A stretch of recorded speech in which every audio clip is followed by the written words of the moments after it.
ini, sahabat pernah mendengar istilah politik divided, business united. Politik itu membelah, kalau bisnis menyatukan. Karena itu kita harus memahami politik agar selalu waspada tidak terbawa arus politik. Politik dengan memanfaatkan kekuatan geografi suatu negara namanya geopolitik. Baik membangun kekuatan politik dalam negeri maupun luar negerinya. Dengan melihat kekuatan tersebut, barulah negara tersebut kalau pemimpinnya visioner, berani, dan jago strategi bisa membuat negaranya berdaulat, kuat, disegani lawan, dicintai kawan. Venesia membuktikan posisi strategisnya untuk menjadikan negara kuat di abad pertengahan di Eropa dulu. Lalu itu hanya sebagai misal. Lalu negara yang pintar mengendalikan kekuatan laut dan darat wilayahnya, seperti halnya Turki dari zaman Ottoman hingga Erdogan saat ini, pintar memainkan kekuatan negaranya. Karena itu Turki menjadi negara besar. Singapura juga jago banget memanfaatkan kekuatan geografinya. Juga Israel di tengah musuhnya dunia Arab, dia memainkan kekuatan Eropa dan Amerika sebagai penyeimbang lawannya negara-negara Arab tersebut. Banyak daerah strategi seperti Panama, Mesir, Taiwan, Hong Kong memainkan cantik wilayahnya. Namun banyak juga yang tidak pandai. Salah satunya adalah negara-negara Arab. Lokasinya strategis, sumber daya alam minyak dan gas strategis. Tetapi negara Arab tidak bisa menjadi negara superpower. Makmur iya, superpower atau negara besar, big country, tidak bisa, atau dibacanya tidak boleh. Jadi yang membuat tidak boleh adalah negara besar dan negara superpower. Mereka rule the world saat ini. Karena itu dalam kacamata pertahanan negara, negara besar punya nation interest, punya tujuan bernegara terhadap negara lain. Dan kita harusnya membaca dengan teliti, karena nation interest negara lain menjadi nation threat, negara lemah. Menjadi ancaman kedaulatan, negara lemah, nation interest negara besar lainnya. Kita bahas ini sejak lama. Kita kembali lagi agar paham bagaimana cara bernegara agar menjadi negara berdaulat. Agar Indonesia tidak goblok-goblok amat seperti negara-negara yang tidak berdaulat lainnya. Kita ini harusnya lebih besar dari Turki,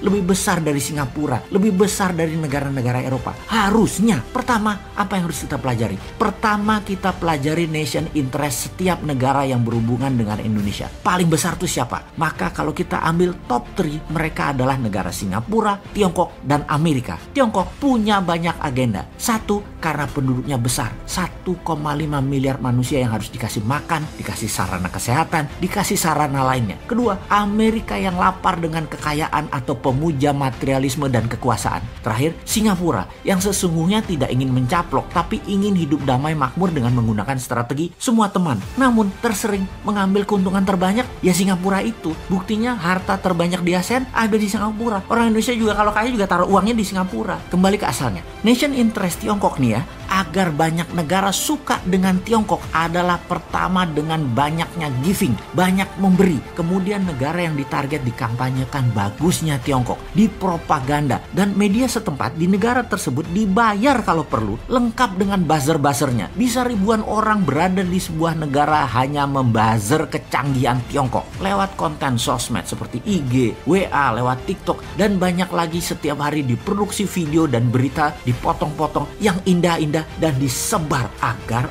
negara tersebut terpesona dengan Tiongkok. Jangan tanya media mainstream, digarap sejak lama. Film Hong Kong, film-film dinasti Tiongkok lama sudah diedarkan dan digencarkan, bahkan masuk ke Hollywood. Sejarah tulisan tentang Tiongkok digarap rapih. Itulah Kementerian Propaganda yang pegang dari Tiongkok. Semua informasi tersebut diorkestra dengan baik. Telah media, apalagi yang digarap? Yang digarap adalah kebijakan-kebijakan bernegara, parlemen, dan partai-partai negara yang akan ditarget. Digarap setidaknya individunya. Orang mereka dalam tanda petik payroll, digaji, diopeni, diurusi, dimakmurkan dalam bahasa sederhananya. Namun bagi mereka yang tidak paham idealisme bernegara, semua itu seperti business as usual, kayak lagi bisnis biasa aja. Padahal mereka ini diarahkan untuk memuja Tiongkok, tetapi di kepala mereka ini bisnis kok gitu ya. Karena pendekatan yang dipakai dalam menjalankan strategi Tiongkok adalah menggunakan economic approach. Karena itu pejabat gak kerasa, rakyat banyak yang gak kerasa dikuras, padahal hartanya dalam jangka panjang akan musnah itu aset bernegara di Indonesia. Sungguh, Tiongkok itu butuh sumber daya alam suatu negara. Dia akan sikat dengan berbagai cara. Dan terakhir biasanya adalah dengan membangun aliansi kepada banyak pemimpin daerah dan pemimpin pusat di mana mereka ikut bermain. Modali mereka. Kalau perlu menangkan mereka agar dapat jabatan tersebut. Semua terorkestra rapih, perlahan, jangka panjang sehingga tidak terasa. Jangankan tidak paham, yang paham pun bisa terlena karena halusnya propaganda dan cara mereka bermain. Tahu-tahu aset negara habis saja. Setelah itu kita dilepeh deh. Ibarat lonte sudah habis dipakai ya ditinggal.